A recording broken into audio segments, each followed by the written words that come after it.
welcome back to another episode of Toni's Tack Tips, a channel for the what, how, and why of horsemanship. Today we'll be talking about how to hunter braid tails for the show ring.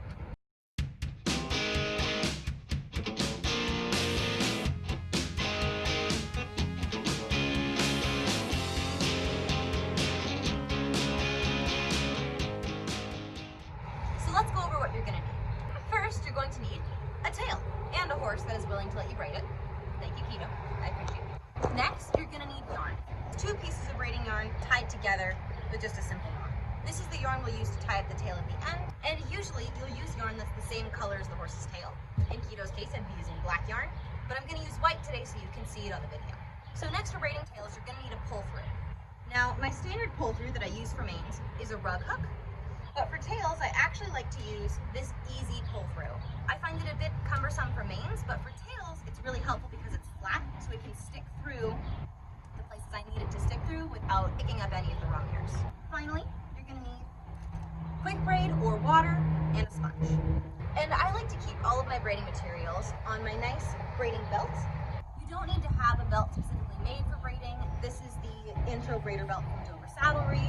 I think it works great. It comes with great materials, but you can also just find any work belt, tool belt, or just hang things in pockets. As long as they're all in one place and you can get to them easily. So first things first, you're going to need to brush out your tail. As you can see, Mr. Keto's tail is beautifully shaving and not free. Make sure you don't use show sheen, as show sheen is going to make it really slippery and a lot harder to braid later. So now we're going to start our braid.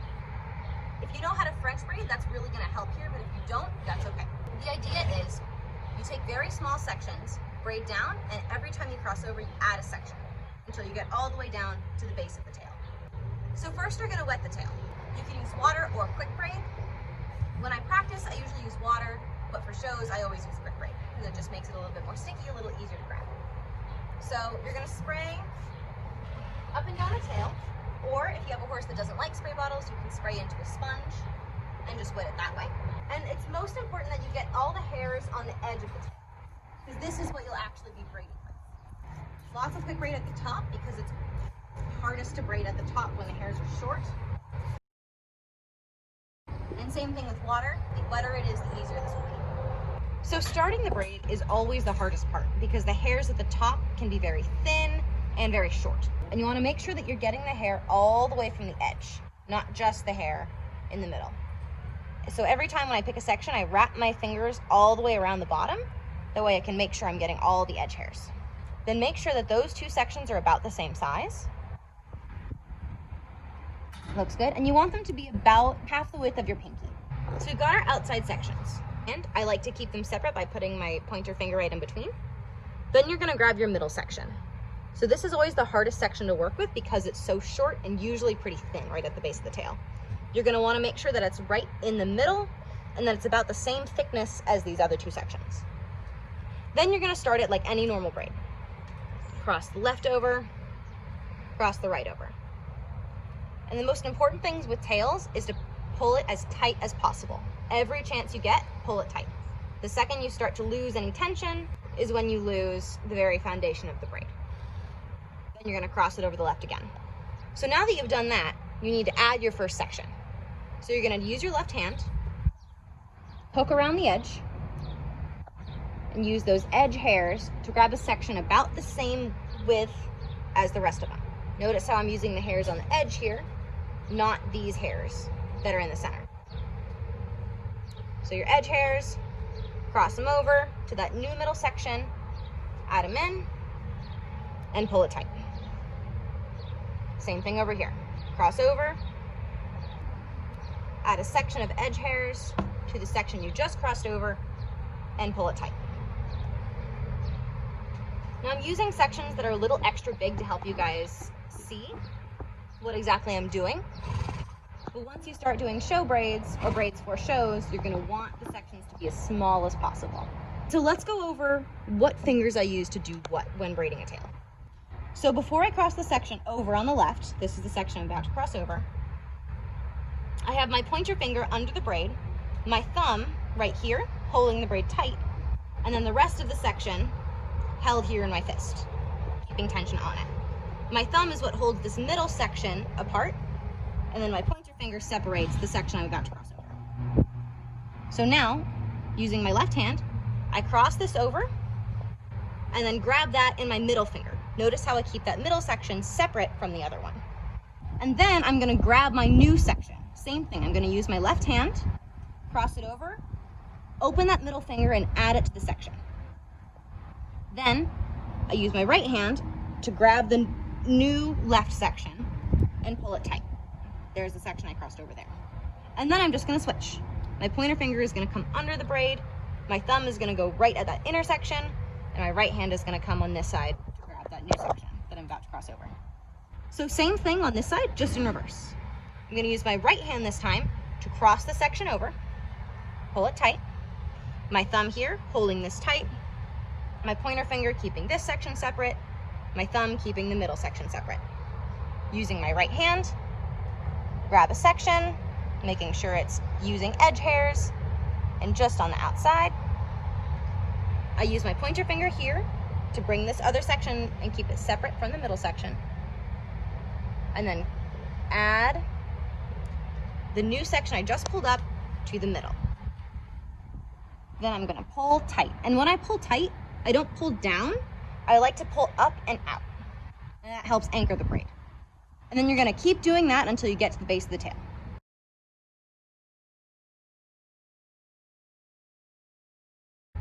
And as I go, the sections will get longer and longer as you get closer to the bottom of the tail. So it's good practice when you pull out a section. As I cross it over, I like to use my other fingers and pull it down to make sure that it's not knotted or tangled up in any other section. And I'll do that every time I add a section. I don't worry about combing it out before I add it, because that is really just a waste of time. But as I cross it over, I'm gonna pull my fingers down and make sure it's separate. And as you braid down, just be careful of which way you pull to make sure that the braid stays right centered in the center of the tail. If you pull too hard one way or too hard on the other side, you'll skew the braid and it'll end up a little to the left or a little to the right, and it'll just look a little bit funky.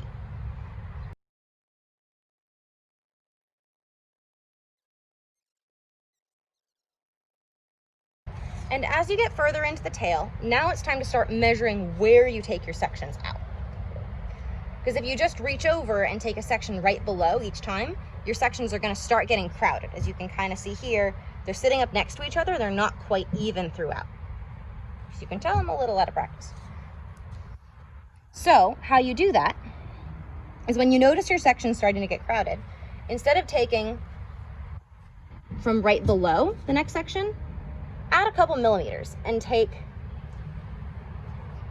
just a little lower than you think you should.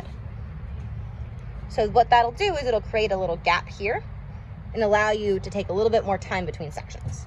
That's also a good trick if your sections start to get a little big, because then the braid will start getting really, really crunched up. So as you can see here, I'm using bigger sections than I normally do, so the braid is getting a bit crowded. So since I'm using bigger sections, I'm gonna start taking them from a bit lower. That way it keeps a gap in between each section.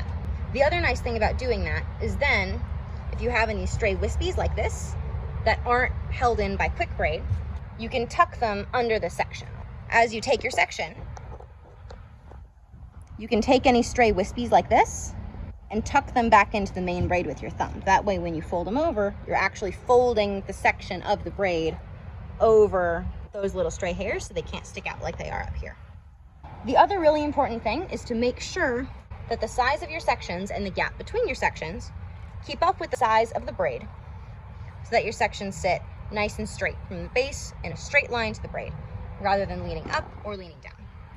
It's kind of hard to figure out what makes those sections go up and what makes them go down without taking a look at someone's personal braid. Like here you can see the sections are angling a little bit up because I'm taking them from too low and my braid isn't big enough to keep up. So I'm going to compensate by taking a bit of a bigger section from a bit closer. That way, the next couple sections will be nice and even. Because you want every section to go from the edge of the tail straight to the braid. They should all be pointing the same direction and look completely uniform. The whole point of a tail braid is to make the tail neat and tidy so it's not taking any attention away from the horse's movement. Hunter braids essentially contain the mane and tail to help accentuate the good points of the horse's movement, which is why they're such a style thing. That's not where they originated. Hunter braids and tail braids originated from fox hunting in England because they didn't want horses' manes and tails getting caught on anything. But they since evolved into a more stylized thing in the hunter and equitation rings to signify neatness, not distract from the horse in the hunter ring or the rider in the equitation ring. And so you're gonna keep braiding down until you get all the way to the base of the tail. Depending, if the horse has a very long base, sometimes I'll go an inch or two up, but I'll never ever go below the base because then you'll have nothing to anchor your braid to. And as you get to the bottom, it becomes harder and harder to pick out your sections because there's no clear line to the edge of the tail. So you've got to be a bit more careful about where you're picking your hairs from, and extra sure that your braid is as tight as you can get it, because any loose sections, as you can see here, will pop out and look bad. As the tail gets narrower, the braid is going to get bigger. So you've got to take extra care to make sure that it's centered and that it's not getting too big too fast, because the braid wider than the tail is just going to make tying it up a nightmare. And every time you add a section, it's good practice to kind of check and see how much base you have left. You can feel with my hand, I've got about 2 inches of base left on the tail. And I can also see that my braid is starting to get a little bit loose, a little bit sloppy. I'm out of practice. So I'm going to use this opportunity to tie it up. I'm just going to keep braiding. So instead of adding sections, you're just going to braid down. Now it's imperative that this braid is as tight as possible, because tail hair, especially at the end, gets pretty coarse and pretty thick, which makes it really prone to loosening up. So what I usually like to do is once I braid a little bit, I'll actually spray all of this with quick braid. As you go, never be afraid to add more water or more quick braid, because you always want the tail to be wet, whether it's with water, quick braid, or anything else. You can also use alcohol.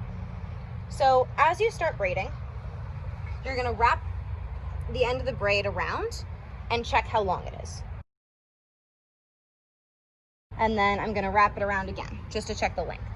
So once it wraps about halfway around the tail, about all the way around to the base here, that's when you're gonna add your yarn.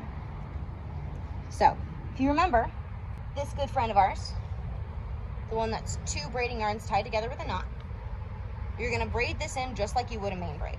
So I like to take the knot and put that right behind the center, and then you just add each long piece of yarn to each outside braid. So as you can see, the knot is pressed behind here, and that'll just keep it a little bit more contained. And then you've got yarn in this long section and yarn in this long section. And make sure that when you add the yarn, you keep pulling so the braid stays tight. Then you're gonna keep braiding down. Same thing, every couple loops, just check. Once the braid wraps all the way around to here, that's when you're gonna finish it off. And I usually check it every 3 loops because I like it when the long pieces of yarn are on the outside sections, not in the middle. So I usually go by 3s to measure when I braid. So as you can see, this wraps all the way around to the other side of the knot, so it's time to finish this off. So you're gonna pull it tight. Then I separate the yarn from the tail hairs. I do that really carefully. You wanna make sure there's no tail hairs entwined here, because then you'll break the tail hairs when you tie the knot. And the last thing we want is broken tail hairs. Be very careful to keep your fist tight so that you don't lose any tension from the braid. And then you'll do a simple braider square knot. So to do a braider square knot, you bring this around the front, loop it around your finger, and then take the long end and pull it through, kind of like a slip knot. You'll pull that right through there. And then you just pull it tight. And once I've done that, with tail braids, I'll usually do 2. That way I just get a little extra tension. And then to make sure that I don't lose any tightness from the braid, I'll add on 2 square knots. So just a loop around and a pull tight, and then 1 more for safekeeping, loop around and pull tight. And don't cut this off, because you're gonna need this later. To do a wraparound finish, you're going to lift the braid up, wrap it all the way around the base of the tail, so it sits right at the bottom of this braid here. And then in doing that, you'll create a little opening here. take the end of the tail with the yarn and pull it through, kind of just like your square knot, and pull that as tight as you can get it. So then once that's through, separate your yarn one more time and grab your pull through. Pull the yarn so that the knot that you just tied and the end of the braid sits below this loop. It just looks nicer that way. Then your pull through is going to go in between the ending of the braid and the French braid, just like that. And then put just 1/2 of the yarn through there and pull it through. Once you've done that, make sure the knot is anchored underneath the braid, and then you're going to tie a square knot, just like you did at the end of that other tail braid. Cross it over and pull, and then to keep it stable, one more time, cross it over, pull tight. Then same thing on the other side of the braid. So we just did this on this side of the loop. Now you're going to go on the braid end side of the loop. With your pull through, this time go up from bottom to top, in between just the braid and the French braid. You don't want to get into the hairs of the French braid. This is why I like the nice thin pull throughs. The rug hooks tend to get snagged on tail hairs. One more time, put just one piece of yarn through, and then one more double square knot. So now your braid is anchored, but we've got all this yarn left over to help the braid look pretty. So if you've got any sections that kind of stick out, or you've got places like this that just aren't quite anchored, you can use this yarn to help make them lie flat. The other thing I always use this yarn for is to anchor the top of the braid. So the top of the braid is always the most vulnerable part, as it can easily get rubbed, and those hairs are so short, if they pop off, we lose the rest of the braid. So what I always do is I take my pull through under that top of the French braid where I cross those 3 sections over,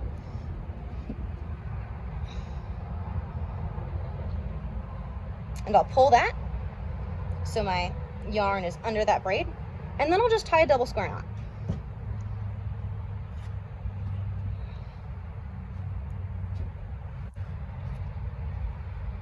And I'll do that again on the second section.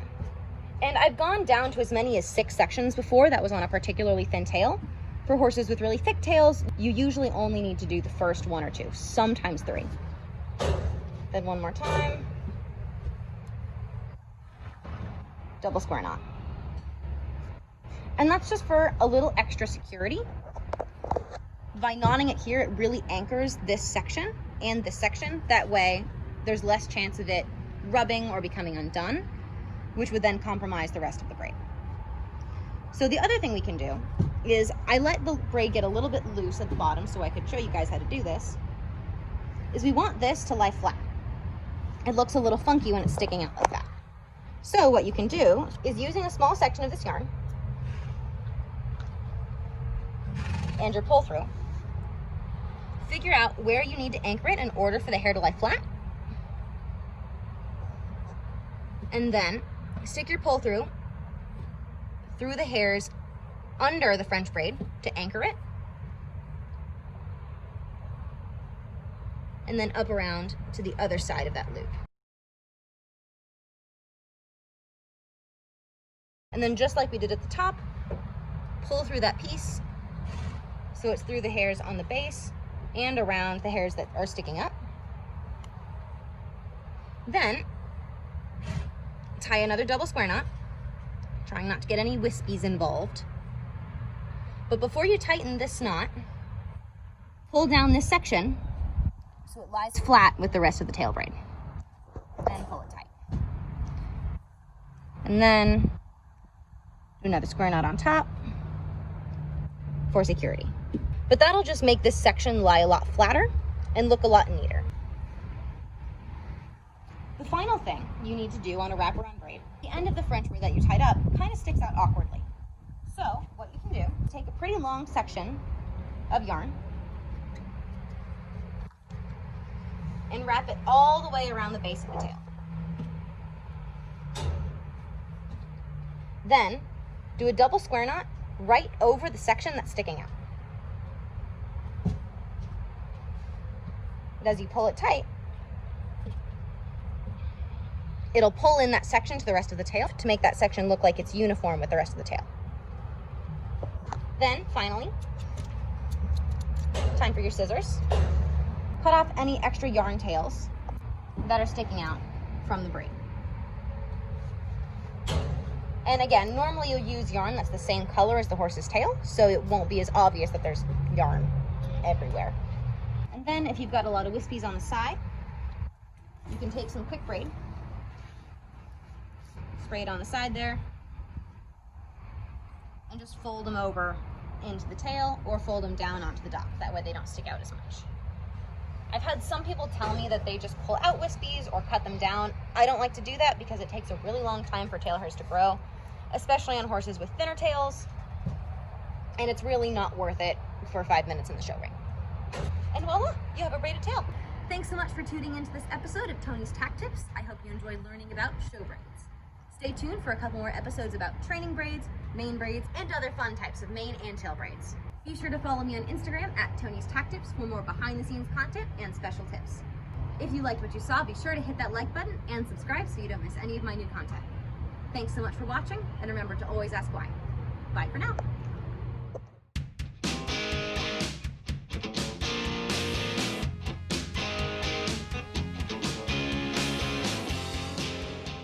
And other fun types of braids. My horse is one.